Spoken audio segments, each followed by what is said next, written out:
Monsieur Chapoissia, tout d'abord, merci de m'avoir invité. C'est un tel honneur d'être ici, présente parmi vous, dans la Sorbonne, si renommée, entourée de certains des esprits les plus brillants que nous avons dans le monde. You said once... Mais, Monsieur le Président, cher Emmanuel, vous avez dit une première fois qu'avant d'être une université, la Sorbonne était une idée de ce que pouvait être l'excellence scientifique, la collaboration, et si je puis ajouter à cela, une idée d'opportunité. Et aucune autre histoire ne représente mieux ce concept que celle de Maria Slawomira Sklodowska-Curie, que l'on connaît sous le nom de Marie Curie. Dans son pays natal, la Pologne, qui était autrefois sous occupation russe, les femmes n'avaient pas le droit d'aller à l'université. Donc elle et ses sœurs cadettes ont rejoint une école du soir clandestine et rêvaient de la liberté de la connaissance et de l'accès à celle-ci. Et ceci était à la fin du XIXe siècle. Et ceci, là, petit à petit, menait jusqu'à la Sorbonne, où elle avait le droit de travailler, de faire de la recherche. Et finalement, elle a révolutionné la médecine et la physique. Maria Sklodowska-Curie est devenue la première femme à recevoir un prix Nobel, la première personne à recevoir 2 prix Nobel et la seule personne à avoir reçu un prix Nobel dans 2 catégories différentes. Ses découvertes, son travail sur les radiations ont sauvé des millions de vies. Alors j'ai commencé par vous mentionner ces histoires, pas parce que nous sommes ici à la Sorbonne, ou même pas parce que cela montre que l'excellence scientifique peut changer le cours de nos destinées, mais parce que ceci est également une histoire de liberté. La liberté d'apprendre, la liberté d'inventer. C'est une histoire d'ouverture et de possibilité de transformer les idées en découvertes qui changent la face du monde. Et c'est un bon exemple de collaboration au-delà des frontières. Et c'est exactement ce que l'Europe et le monde ont besoin plus que jamais, parce que je suis convaincue que la science reste le moteur du progrès et de la croissance pour nos sociétés. Sans les idées et les découvertes qui viennent de la recherche scientifique, le progrès finit par s'arrêter. Et je crois que ce que nous avons évoqué ici aujourd'hui, malheureusement, nous voyons que le rôle de la science dans le monde d'aujourd'hui est remis en question. Les investissements dans la recherche fondamentale, libre, est mis à mal. Quelle erreur de calcul! Parce que moi, je crois que la science offre la clé de notre futur en Europe, sans quoi nous n'allons pas pouvoir faire face aux difficultés d'aujourd'hui, que ce soit dans le domaine de la santé, du réchauffement climatique, des océans, juste pour en mentionner quelques-uns. Et quand je regarde cet auditoire et tous les jeunes qui sont présents ici aujourd'hui, je sais que nous ne manquons pas de nouvelles idées, d'esprits brillants. Et la vérité, c'est que oui, vous êtes jeune, certes, il ne faut pas sous-estimer cela. Et des esprits jeunes et brillants, et nous n'avons pas encore été plus loin que juste la surface de ce que la connaissance peut nous offrir, la connaissance scientifique. Donc, plus que jamais, nous devons nous battre pour la science. Une science qui est universelle, partagée par toute l'humanité, une science qui réunit. Parce que la poursuite de la connaissance et le désir de comprendre comment les choses fonctionnent, ce sont des valeurs qui nous rassemblent en tant qu'êtres humains, comme ça a été le cas aujourd'hui.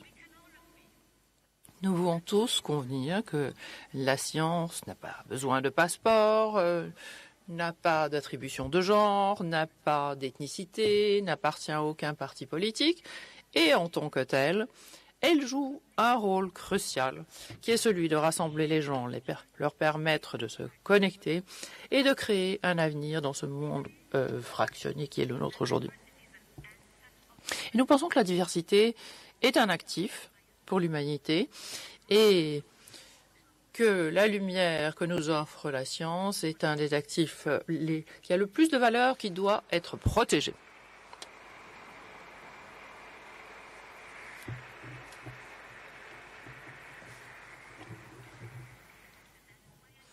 Et c'est la raison pour laquelle je suis là aujourd'hui. Je suis ici pour dire que l'Europe va toujours choisir la science et que l'Europe va toujours défendre le point de vue des scientifiques pour qu'ils choisissent l'Europe. Il y a eu tous les efforts des scientifiques de Pythagore, d'autres à Galilée, à Copernic au cours de la Renaissance, de Koch à Pasteur au cours du dernier siècle. La plus ancienne université en Europe a été fondée à Bologne, où l'enseignement a commencé en 1088. Et l'Europe était là où il y a eu une révolution scientifique qui a transformé l'histoire de manière considérable grâce à des découvertes dans les mathématiques, la science, l'astronomie et dans d'autres domaines. En fait, cette tradition se poursuit aujourd'hui. L'Europe a déjà la seconde plus importante production scientifique dans le monde. Il y a plus de 2 millions de chercheurs en Europe, c'est-à-dire un quart de tous les chercheurs dans le monde. Nous sommes dans le fleuron de la green tech, la science, le business, l'économie et les sciences sociales. Nous excellons dans la recherche scientifique et des technologies qui sont essentielles pour notre avenir. L'aérospace, la robotique, l'industrie automobile, l'ingénierie, la biotechnologie, la connaissance pharmaceutique, pour n'en mentionner que quelques-uns. Et nous avons toutes sortes d'avantages naturels qui nous servent. Le premier d'entre eux qui a été mentionné au cours de la journée, c'est les investissements constants et soutenus des États membres de l'Europe. L'Europe a le plus grand programme Horizon Europe qui a un pouvoir de frappe de 93 milliards d'euros. Au cours des 40 dernières années, l'Union européenne a financé les travaux de 93 lauréats de prix Nobel et rend possible les découvertes dans le séquençage génétique et dans l'ARN messager et ses vaccins.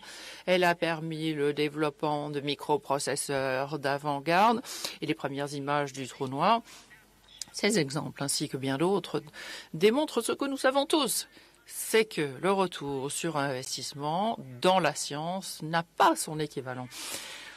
Nous avons une infrastructure pour les recherches qui est sans comparant, de la physique moléculaire, de l'exploration physique à la fusion nucléaire. Ceci permet à l'Europe d'être le fleuron de la recherche fondamentale. Nous avons une infrastructure Euro-HPC qui est le fleuron du supercomputing et nous investissons dans la physique et les ordinateurs quantiques et l'intelligence artificielle. Mais ce qui est plus important, c'est que nous avons également une tradition dont nous sommes très fiers de science ouverte et collaborative. Nous maintenons les principes de science ouverte, d'éducation pour tous et de partage des données sous les conditions qui viennent d'être énoncées. Vous avez mentionné le Conseil de recherche européen, qui est dirigé non par des politiciens, mais par des scientifiques, pour des scientifiques.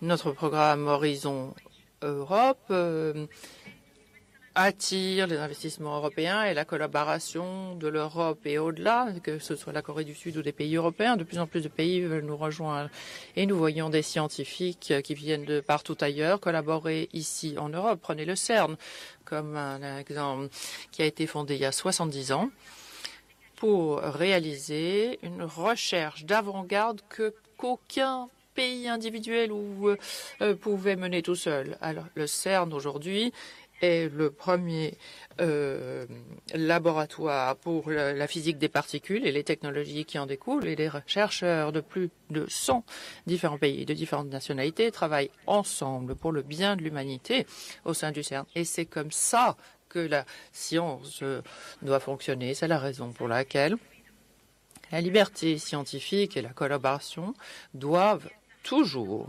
être au cœur de nos institutions et au cœur de nos infrastructures.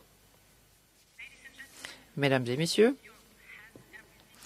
L'Europe dispose de dont nous avons besoin pour permettre à la science de fleurir. Nous avons les investissements constants et stables, nous avons l'infrastructure, nous avons la possibilité d'ouvrir une recherche collaborative et nous avons un marché d'économie et des sciences sociales qui permet de donner accès au bon enseignement et aux soins de santé. Mais en même temps, nous avons besoin de travailler sur nos points faibles. Nous savons encore que l'Europe est confrontée à une bureaucratie trop lourde ou trop complexe ici en Europe comparée à d'autres régions du monde. Nous savons que le chemin qui va de la recherche fondamentale au marché et en passant par les affaires n'est pas une ligne droite et n'est pas nécessairement assez rapide ici en Europe. Nous savons que nous avons besoin d'offrir les meilleures perspectives de longue durée aux scientifiques et nous sommes prêts à nous y attaquer. Nous voulons que l'Europe continue d'être à l'avant-plan de la recherche fondamentale. Nous voulons que l'Europe soit un leader dans les technologies prioritaires de l'intelligence artificielle, les micropuces, les génomiques, la santé numérique et toutes les technologies. Nous voulons des chercheurs et des travailleurs qui sont très qualifiés, qu'ils choisissent l'Europe. Et c'est la raison pour laquelle aujourd'hui, je présente les premiers éléments de notre initiative dénommée Choose Europe, dont la priorité essentielle et la principale est de s'assurer que la science en Europe reste ouverte et accessible à tous et libre. Ceci est vraiment notre atout principal. Nous devons tout faire pour maintenir cet atout et plus encore que maintenant qu'auparavant. Nous voulons renforcer le mouvement des connaissances à travers l'Europe, comme nous le faisons pour les biens, les talents et les capitaux à travers notre marché unique.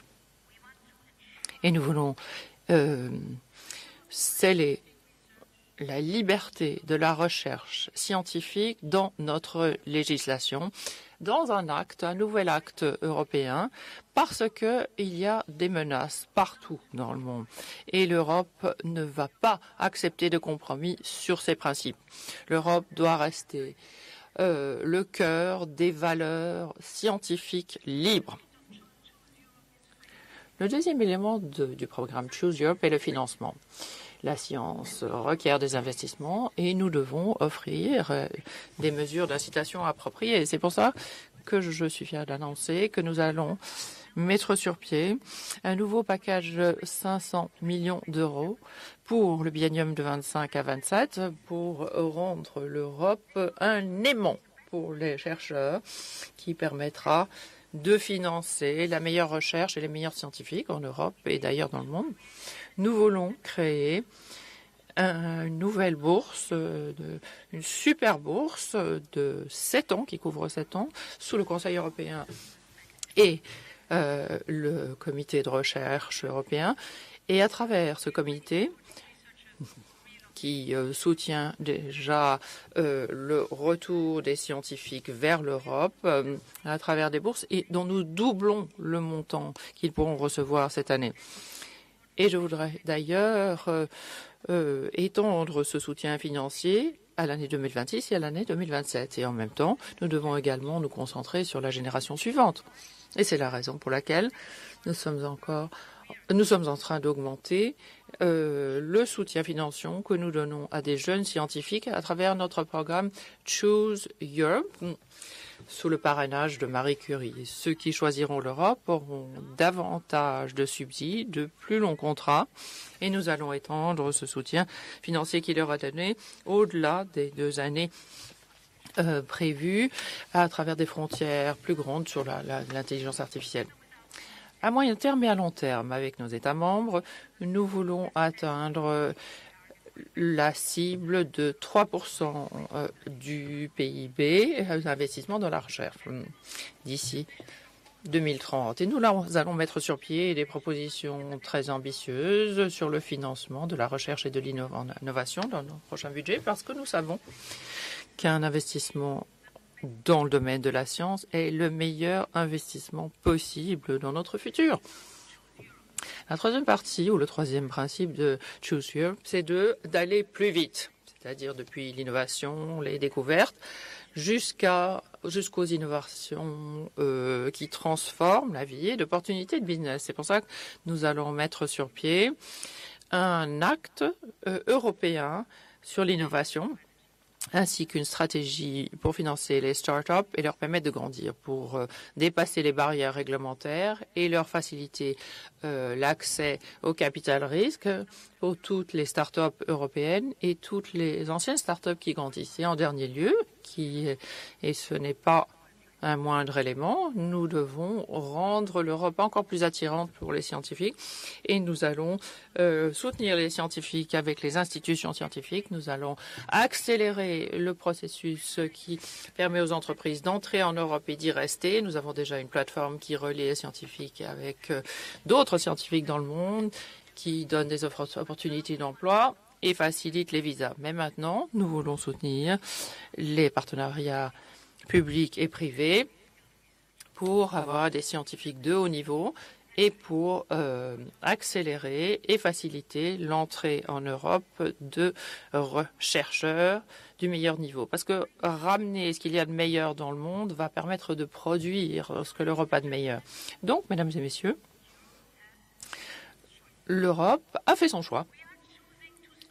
Nous choisissons d'entrer dans une nouvelle ère d'invention et de découverte. Nous voulons mettre la science et technologie au cœur de notre économie. Nous choisissons d'être le continent où les universités sont des piliers de nos sociétés et de notre mode de vie. Nous choisissons d'être un continent où l'innovation sert l'humanité, où les talents de partout dans le monde sont bienvenus, parce que l'histoire de la Sorbonne et que nos excellentes universités prouvent que le progrès est nourri par la liberté, l'ouverture et la collaboration. Donc, à chaque chercheur, ici ou ailleurs, à chaque jeune femme ou jeune homme qui rêve d'une carrière dans la science, comme Maria Sklodowska-Curie l'a fait autrefois, notre message est très clair. Choisissez la science et choisissez l'Europe. Merci beaucoup.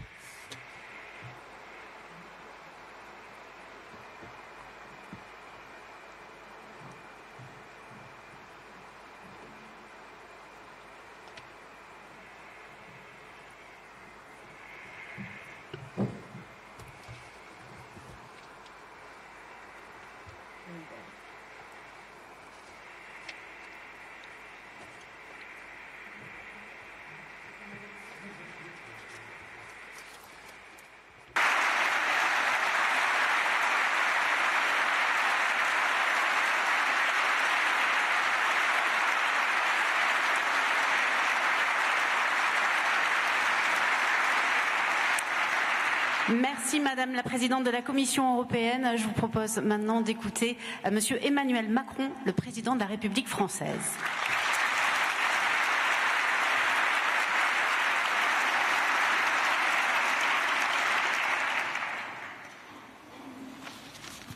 Madame la Présidente de la Commission européenne, chère Ursula, Madame la Ministre d'État, Monsieur le Ministre, Mesdames, Messieurs les vice-présidents exécutifs de la Commission européenne, Madame la Commissaire européenne, Mesdames et Messieurs les parlementaires, Français, Européens, Madame la rectrice, Mesdames et Messieurs en vos grades et qualités, Mesdames et Messieurs les chercheuses et chercheurs. Thank you very much for your speech.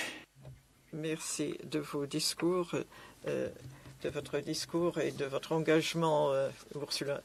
Il est très important de vous avoir avec nous aujourd'hui. D'avoir accepté de plancher aujourd'hui et défendu la cause qui est la leur et qui est la nôtre. Je vais m'exprimer en français.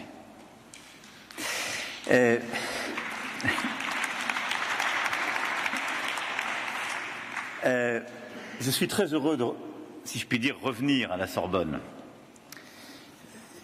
Plusieurs fois ici, nous avons parlé ensemble d'Europe et de cette Europe, de la liberté, de la prospérité, de l'humanisme, du savoir.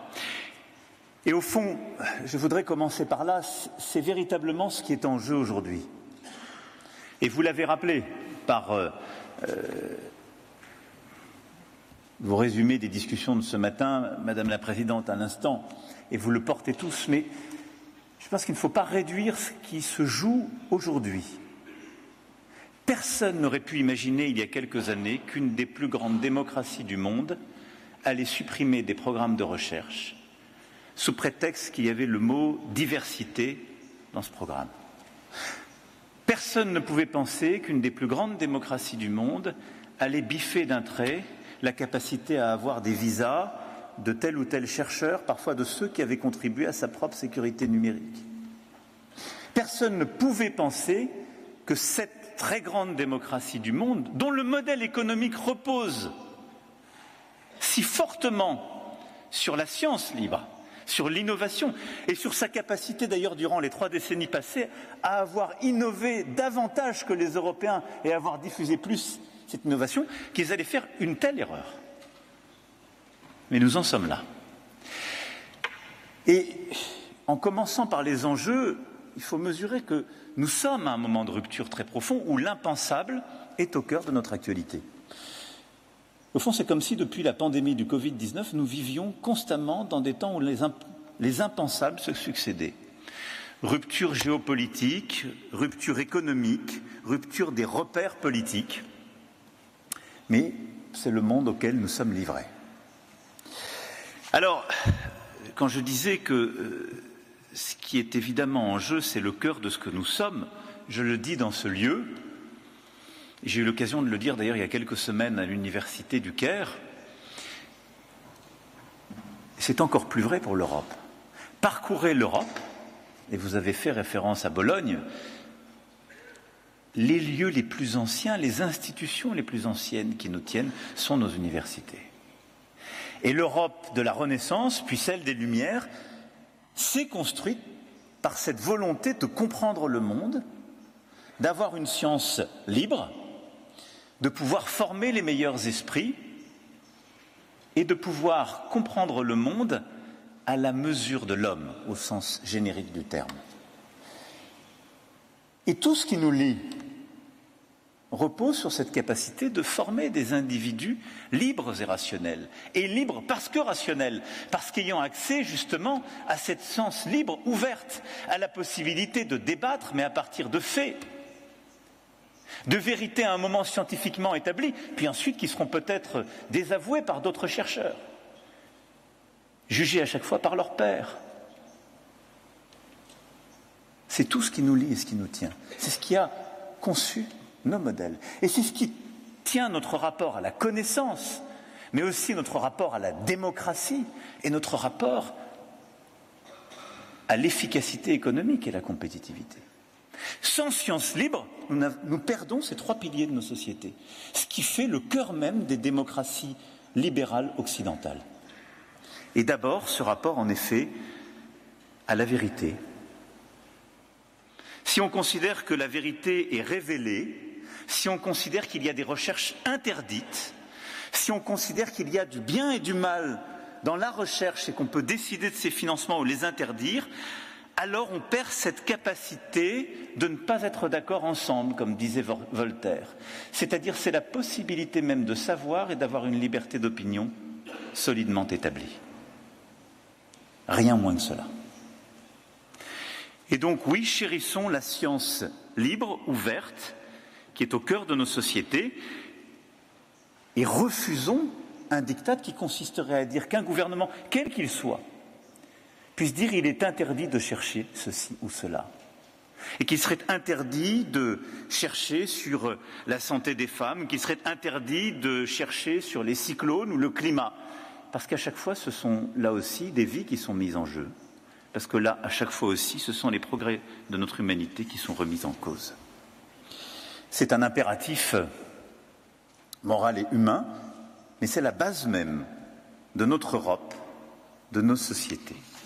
Et vous l'avez dit, Madame la Présidente, à l'instant, le Stand Up for Science, qui a été poussé par beaucoup de chercheurs, et je veux ici leur dire toute notre gratitude, est relayé aujourd'hui par ce Choose Europe for Science, qui a pour vocation d'accompagner cette initiative et au fond de permettre aux chercheuses, aux chercheurs du monde entier qui croient dans cette science libre, ouverte pour toutes et pour tous, de rejoindre l'Europe et de pouvoir, en effet, y travailler, y chercher, y enseigner, eux et leurs familles, en toute liberté.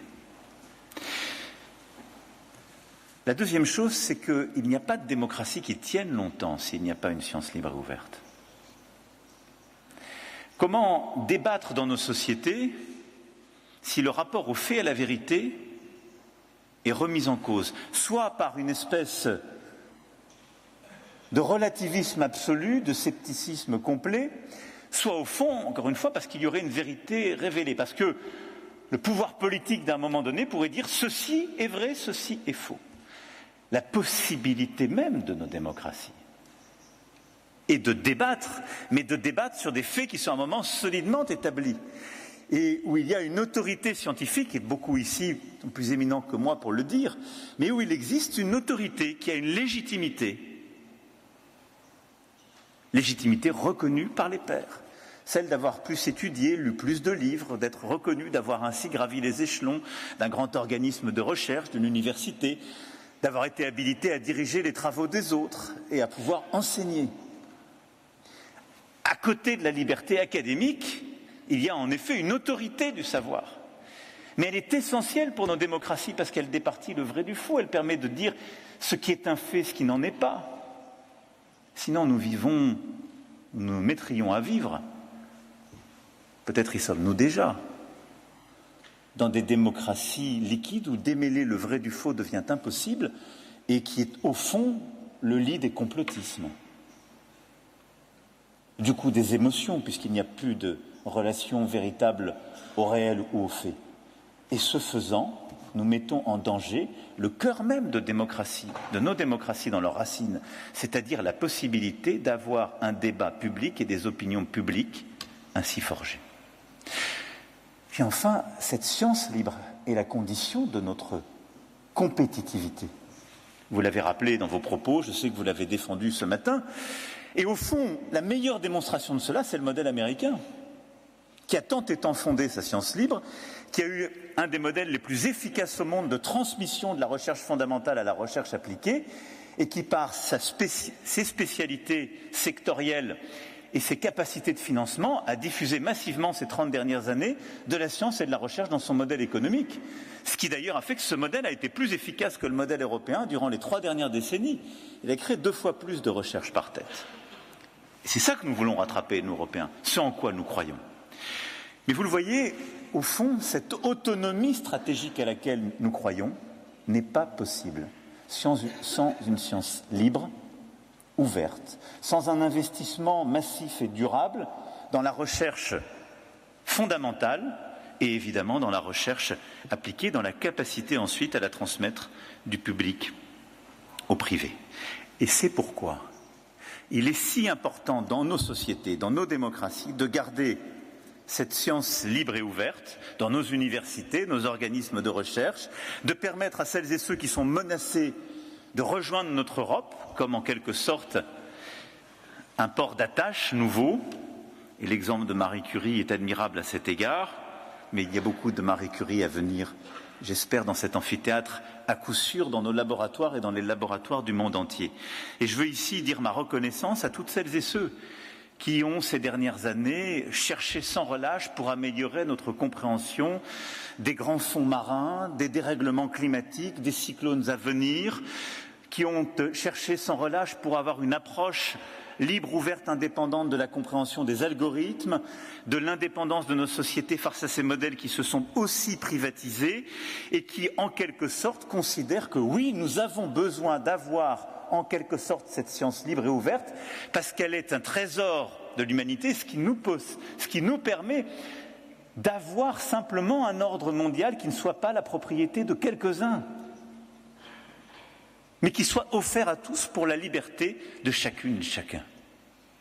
C'est cela ce que nous défendons, c'est cela ce en quoi nous croyons, et c'est cela ce que nos pères fondateurs et mères fondatrices, même s'il y a moins de femmes autour de cet amphithéâtre qu'il n'y en aura, je l'espère, demain, quand on fera ainsi les grandes figures de la recherche et de la pensée européenne. Mais c'est ce pourquoi ils se battent, et c'est ce pourquoi nous devons continuer de nous battre. Alors, dans ce contexte, nous avons fait ensemble beaucoup ces dernières années. Dès 2017, oserais-je rappeler que, face au scepticisme climatique, nous avions lancé un programme « Make Our Planet Great Again ». Je sais que ce matin, quelques-unes et quelques-uns l'ont évoqué, qui avait permis d'accueillir les meilleures chercheuses et chercheurs, avec des conditions d'accueil dont je veux féliciter nos universités et organismes de recherche, et ce qui a permis de continuer certains programmes qui étaient menacés. Au nom de cet universalisme scientifique, jumeau de l'universalisme européen, en 2017, le programme PAUSE, sous l'impulsion du Collège de France, a été créé. Nous avons déjà engagé 33 millions d'euros pour accueillir près de 600 scientifiques. Et l'État continuera à soutenir cette ambition, à travers ce programme, comme à travers d'autres propositions, y compris législatives, visant à mieux protéger les réfugiés scientifiques et avec eux la liberté académique. Et être un refuge suppose aussi d'être attractif et compétitif. Beaucoup de choses ont été faites. Je pense aux chaires de professeurs juniors qui ont permis de recruter sur 600 lauréats 60% de chercheurs étrangers ou exerçant à l'international, ce qui est 6 fois plus que ce qui est à court d'habitude dans nos recrutements. Alors, contrairement à ce que laissent entendre les esprits chagrins et malthusiens, il n'y a pas d'effet d'éviction, mais au contraire une émulation, une complémentarité. Et toutes les chercheuses et chercheurs qui sont là dans cet amphithéâtre le savent. La science se nourrit justement de cette émulation, de confrontation, d'une capacité aussi à attirer les meilleurs talents qui permettront de former nos meilleurs talents et d'attirer les meilleurs talents chez nous. Et pour l'État, ce sont des moyens supplémentaires qui sont annoncés. Et je veux ici aussi clarifier beaucoup de choses que j'ai pu entendre. Entre 2020 et 2025, grâce à la loi de programmation pour la recherche, qui est une première dans l'histoire de la nation, nous avons augmenté les budgets de plus de 6 milliards d'euros en cumulé. Et à l'horizon 2030, ce seront ainsi 25 milliards d'euros qui auront été ajoutés au budget de la recherche. En matière de rémunération, depuis 2020, les primes des enseignants-chercheurs et des chercheurs ont déjà plus que doublé et en 2027 bénéficieront d'une revalorisation moyenne de 6 000 à 8 000 euros par an supplémentaires par rapport à 2020. Et l'Agence nationale de la recherche soutient plus et mieux les projets. En plus des budgets des ministères, France 2030 engage plus de 8 milliards d'euros à travers l'ensemble des actions menées en faveur de l'enseignement et de la recherche, dont 4 milliards d'euros investis dans de très nombreux dispositifs et programmes de recherche dans tous les secteurs. Quantique, hydrogène, batterie, intelligence artificielle, maladies infectieuses, santé numérique, où nous continuons de réinvestir. Ces moyens pluriannuels qui couplent revalorisation, soutien bottom-up, comme on dit, et programmes thématiques sur nos priorités, nous permettent de poser les bases de notre stratégie. Est-ce que pour autant c'est suffisant? Non. Et je soutiens grandement le gouvernement et les ministres qui veulent ici créer les conditions pour consolider cette trajectoire et avoir pour l'année prochaine et l'année suivante les marches qui conviennent et qui sont ainsi programmées. Le gouvernement fera bientôt des propositions en ce sens, elles sont indispensables. Car c'est grâce à ces efforts et aux moyens que nos organismes et universités renforcent que nos stratégies nationales, justement, se consolident. Et ces efforts se doublent aussi d'une transformation en profondeur de notre organisation de recherche, indispensable tout autant.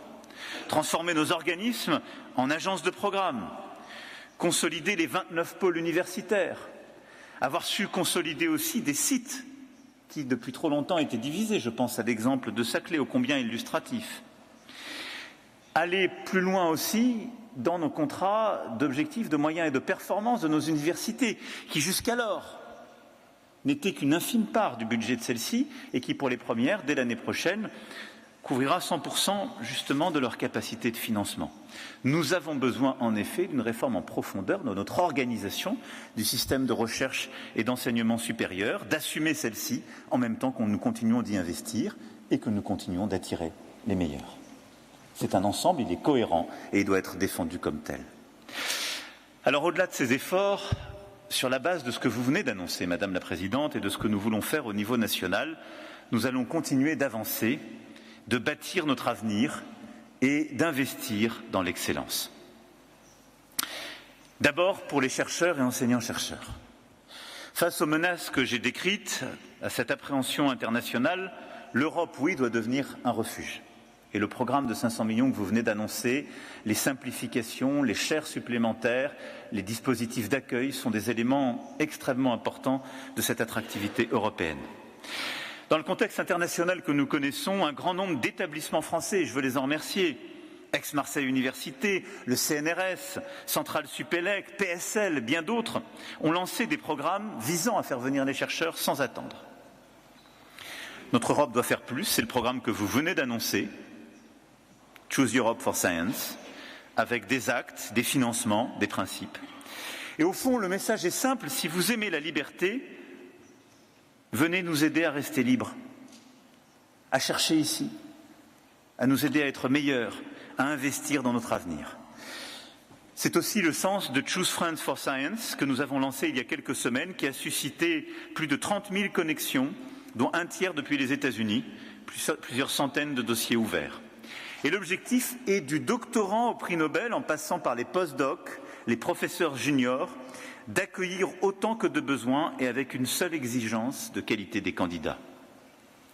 Des moyens supplémentaires seront mis en place, 100 millions d'euros que l'État apportera à travers France 2030. Et j'en remercie les équipes et le secrétaire général ici présent. Et je le dis avec force, un chercheur étranger ne remplacera pas un chercheur français ou un chercheur européen.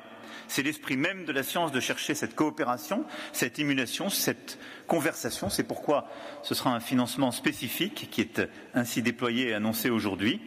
Voilà aussi pourquoi c'est un appel au cofinancement de tous les dispositifs locaux par les entreprises, les fondations, tous ceux attachés à notre indépendance et à la liberté pour mettre en place ce mécanisme d'attractivité des chercheurs et des enseignants-chercheurs. Ensuite, l'autre enjeu, ce sont les plateformes de collaboration et les données. Et ne le sous-estimons pas. Il y a l'accueil en effet des chercheurs en quête des libertés, mais il y a l'environnement, les collaborations, la mise à disposition des données nécessaires. Et au-delà des trajectoires individuelles, ce qui est remis en cause aujourd'hui, principalement compte tenu du rôle pivot des États-Unis pour la science mondiale, ce sont les grandes plateformes de recherche structurantes à l'échelle planétaire. Les bases de données essentielles en épidémiologie, en climatologie, qui risquent d'être arrêtées, rendues inaccessibles, voire dans certains cas irrémédiablement perdues pour la science. Et ce sujet n'est pas des moindres. Un monde sans rapport du GIEC, pour dire la vérité du changement climatique, ne serait pas le même. Et en effet, le GIEC, l'IPES sont aujourd'hui menacés. Je ne parle pas de NOAA ou d'autres, ou des bases de données du NIH et de plusieurs autres grandes structures.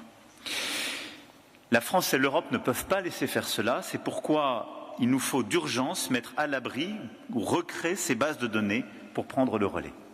Et dans le cadre des programmes que nous sommes en train de bâtir, et c'est là où nous avons besoin de toutes et tous, il nous faut justement construire les financements et les coopérations pour récupérer et sécuriser ces bases de recherche, ces plateformes de collaboration, pour permettre à nos chercheurs et nos laboratoires, qui souvent d'ailleurs y ont contribué en partageant leurs données et leurs recherches, mais qui en ont besoin pour la recherche future, puissent continuer ces travaux.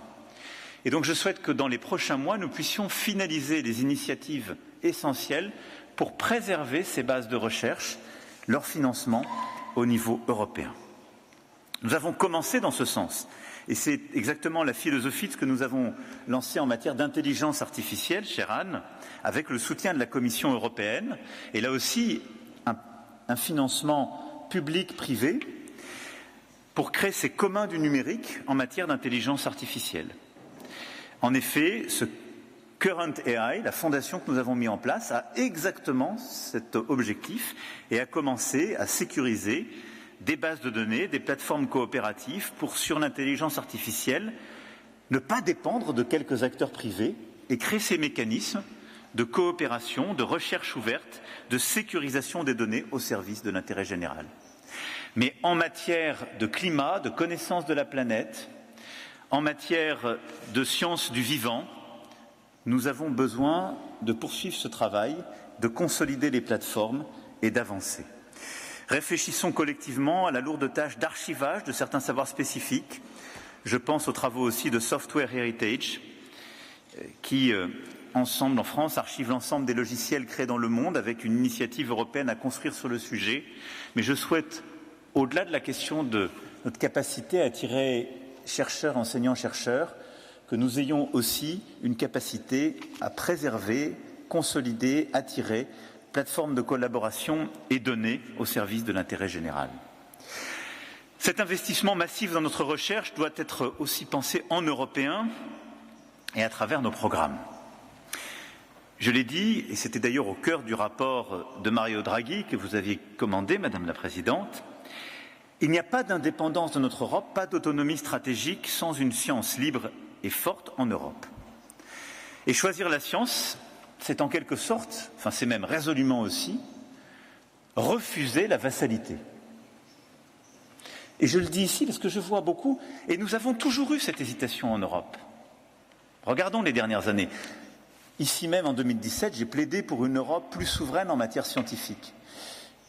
Je vais être honnête avec vous, je n'ai pas toujours été totalement suivi. Et nous avons parfois échoué parce que c'était tellement confortable d'être main dans la main avec les Américains. Il y avait une conviction forte de beaucoup d'Européens. Jamais on sera lâché. Et puis, c'est comme si c'était nous. C'est pas vrai. Le cloud, nous avons tenté, la France a beaucoup tout poussé. Nous avons fait, je pense, une erreur très profonde de ne pas avoir un vrai cloud européen. Et d'ailleurs, nous devons nous réatteler à cette tâche. Nous ne pouvons pas dépendre de quelques entreprises américaines pour avoir un véritable cloud. Parce qu'il en va aussi de l'intérêt général européen. C'est une nécessité. Et à chaque fois que nous avons des dépendances, nous créons une vassalité. Nous avons eu raison de préserver l'accès libre et souverain des Européens à l'espace. Nous avons eu le tort de laisser une certaine partie de la couverture satellitaire à des acteurs privés. Nous l'avons encore vu avec les menaces faites en Ukraine il y a quelques semaines. Je vais le dire ici très clairement, il n'y a pas de vassalité heureuse. Il peut y avoir une vassalité inconsciente quelques instants. Il peut y avoir un côté agréable à ne pas faire l'investissement qui suppose de redevenir indépendant. Mais à la fin, on finit toujours par le payer.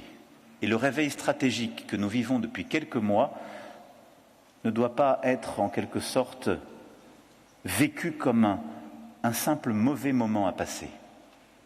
C'est un réveil stratégique. Nous devons donc retrouver partout, dans tous les segments de la recherche et de notre industrie, cette autonomie stratégique qui est indispensable. Et je veux une Europe, pour ma part, où la capacité à chercher, comprendre, enseigner, innover, ne dépend ni de la Chine ni des États-Unis d'Amérique quand il s'agit des algorithmes qui rythment nos sociétés, qu'il s'agisse de l'accès à l'espace, de la compréhension de nos océans, de la compréhension du climat, des semi-conducteurs, etc., etc. Et nous avons tout pour le faire. Simplement, parfois, il faut nous organiser. Simplement, parfois, il faut accepter de retrouver du financement et de la compétitivité européenne. À ce titre, il nous faut pour ça simplifier. On a commencé à le faire, on doit aller beaucoup plus loin, ça fait partie de ces réformes indispensables pour le paysage français. Simplifier la gestion des laboratoires, simplifier les partenariats entre laboratoires et secteur privé. C'est aussi ce que vous poursuivez au niveau européen, allons-y vite et fort. La deuxième, responsabiliser, pour que chacun conduise une politique scientifique ambitieuse dans le cadre d'une discussion stratégique unique avec tous les partenaires. Puis la troisième, c'est de consolider cette volonté en européen. Ce que vous avez rappelé, Madame la Présidente, est essentiel. Le programme Horizon sont un levier essentiel.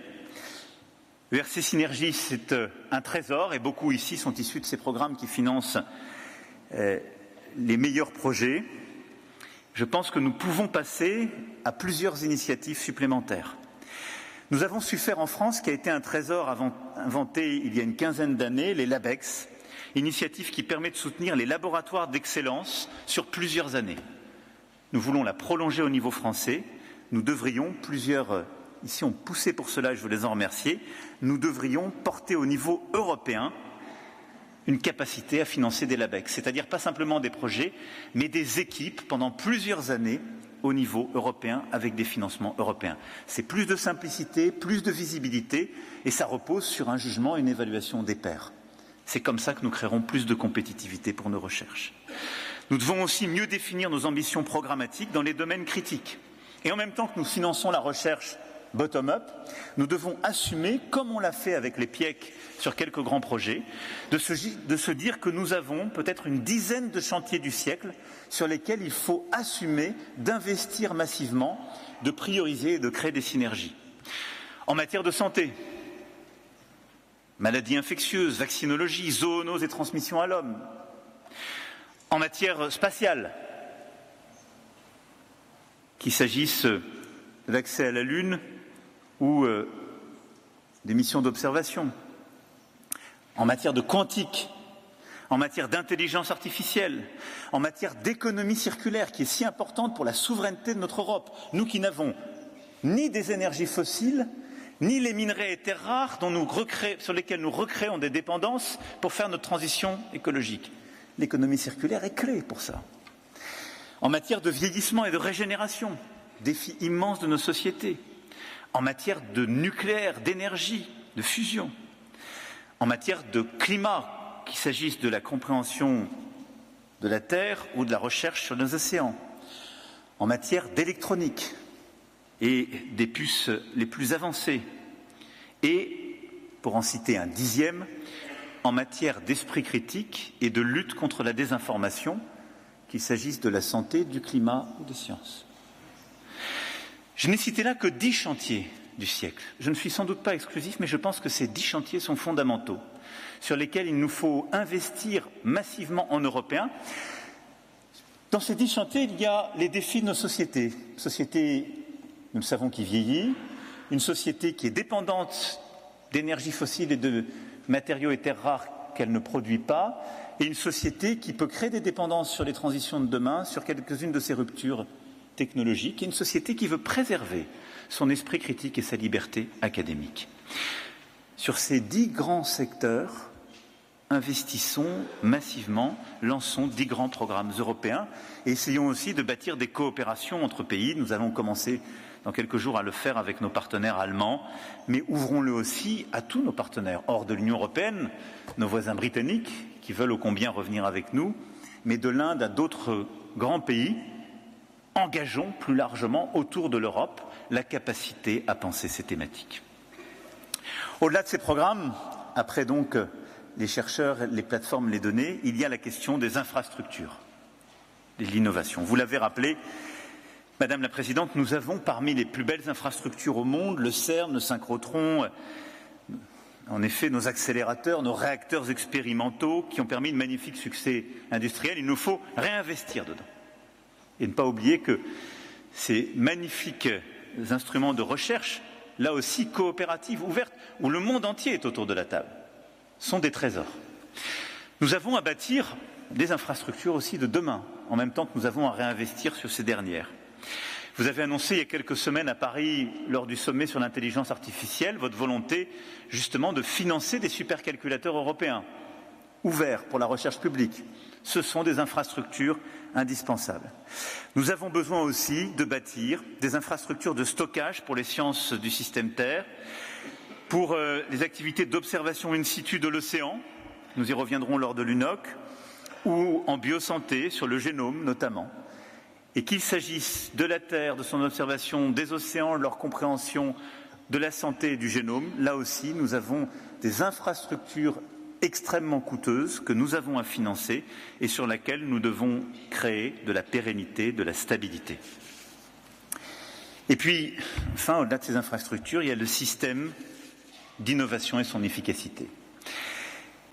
Et au fond, ça repose sur des choses assez simples, les talents, le capital et la capacité à aller vite. Je crois que vous l'avez parfaitement résumé ce matin et c'est ce que les grands chefs d'entreprise et chercheurs qui sont là savent parfaitement. Alors, continuons à accélérer sur l'European Initiative Council que vous avez lancé, Madame la Présidente. Assumons des programmes plus indépendants et plus risqués, afin de mobiliser aussi d'autres façons de procéder. Simplifions et accélérons la capacité à transmettre entre la recherche fondamentale, la recherche appliquée et les débouchés industrielle. Là aussi, simplifions avec des contratypes de coopération entre industriels et laboratoires, parce que nos procédures, on le sait, sont trop longues, sont encore trop hétérogènes en Europe. Simplifions et accélérons toutes les procédures de transmission. Nous sommes encore beaucoup trop longs. Je pense aux essais cliniques et à d'autres. Regardons, on ne peut pas avoir 6 mois aux États-Unis et 2 ans ou 5 ans en Europe. Et ce n'est pas de l'argent, ça. C'est simplement de la simplification, de la capacité à aller vite. Les meilleures équipes peuvent arriver sur la base de, justement, cette simplification et cette accélération. Et puis, il nous faut investir, et ça, c'est de l'argent, public et privé, pour améliorer aussi certains segments de la recherche finalisée et leur capacité à se transférer en innovation et à accélérer. Le plan Deep Tech, dans le cadre de France 2030, a permis la création de plus de 1500 startups Deep Tech en 5 ans, doublant le rythme annuel de création qui atteint plus de 380 startups en 2024. Là aussi, je pense que nous devons et pouvons viser haut au niveau européen, avec des plans de financement de la Deep Tech et avec des plans aussi massifs de financement de la croissance de nos startups. Nous avons, il y a 2 ans, lancé ce Scale Up Europe qui avait pour vocation de, en quelque sorte, européaniser ce qui avait très bien fonctionné en France avec notre capacité à amener beaucoup plus d'argent du secteur privé sur l'innovation et sur la création de start-up, mais aussi la croissance de ces dernières. C'est une révolution que nous avons à gagner au niveau européen.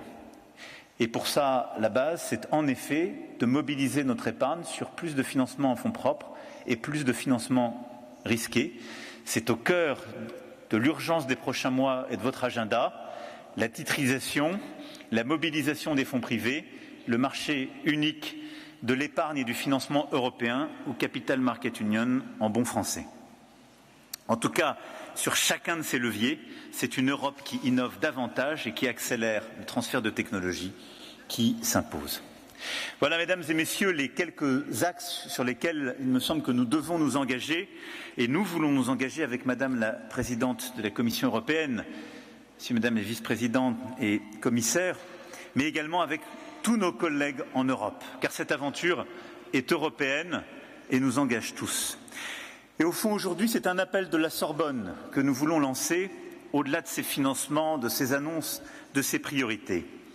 Un appel de la Sorbonne qui s'adresse à tous les esprits libres qui veulent œuvrer pour la science et défendre notre modèle, qui veulent faire le choix d'un certain modèle de société contre un autre, qui ont une certaine idée de la liberté, un modèle fort d'une vision de l'égalité entre les femmes et les hommes, fort aussi de la place du rôle de la science, fort de la fraternité entre les peuples pour trouver des réponses aux défis du siècle. Nous croyons très profondément que notre Europe s'est faite de la Renaissance aux Lumières par cette capacité à nous émanciper de tous les dogmes et à créer la seule liberté vraie, celle qui commence là où l'ignorance s'arrête, pour paraphraser Hugo. Et donc, j'appelle toutes les chercheuses et les chercheurs du monde entier à rejoindre ce grand projet européen, à s'unir pour et avec l'Europe.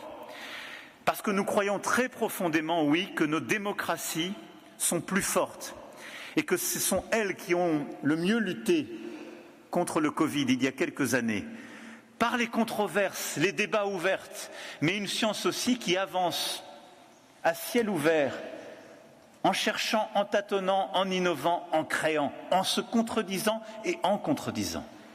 Nous ne croyons pas à un modèle de décision qui ne serait basé que sur le diktat de quelques-uns, ou les décisions basées sur une science révélée, ou les choix de l'une ou de l'autre. Et donc rejoignez cette Europe qui croit en effet que les démocraties seront demain plus fortes pour éradiquer le cancer, pour permettre la transition climatique, pour mieux comprendre l'espace comme les grands fonds marins et, au fond, bâtir une connaissance au service du progrès humain. Unissez-vous pour ce modèle de liberté, de savoir, de connaissance qui est cette espérance européenne. Ce modèle, c'est celui dans lequel nous croyons, et cet appel est un appel aux chercheuses et aux chercheurs du monde entier, mais un appel aussi à la jeunesse. Oui, j'appelle ici tous les jeunes à rejoindre et à s'engager pour la science, et en particulier un appel aux jeunes filles. Notre nation a besoin d'attirer tous les talents vers la science et en particulier d'attirer davantage de jeunes filles et de jeunes femmes vers les filières scientifiques et techniques. Et c'est un appel pour cette science libre, indépendante à laquelle nous croyons, pour la lucidité, la raison, pour ce continent qui a su former plus de 500 prix Nobel et qui continuera d'en former encore davantage. L'Europe continuera de bâtir son indépendance, sa solidité, sa force par le savoir, la recherche libre, ouverte, et par les jeunes d'aujourd'hui et de demain qui le rejoindront. Cet appel de la Sorbonne aujourd'hui que nous lançons avec Madame la Présidente et avec vous toutes et tous, c'est au fond l'affirmation profonde que nous croyons dans ce qui nous a fait.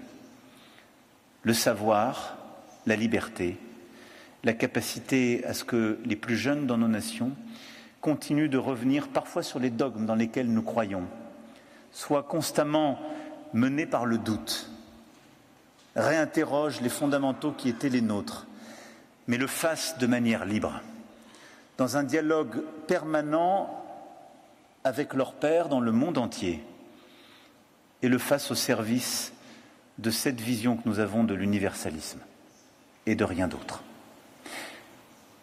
Vive la recherche, vive la science libre, ouverte, vive l'Europe, vive la République et vive la France.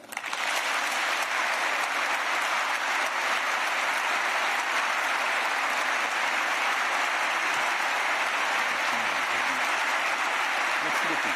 Merci à vous. Merci à vous.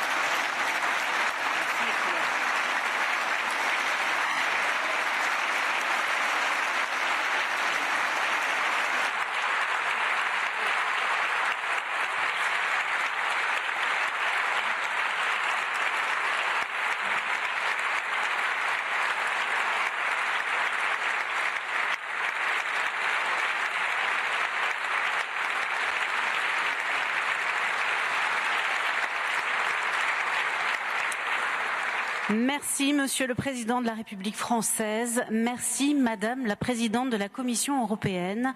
Merci également à tous les invités et intervenants.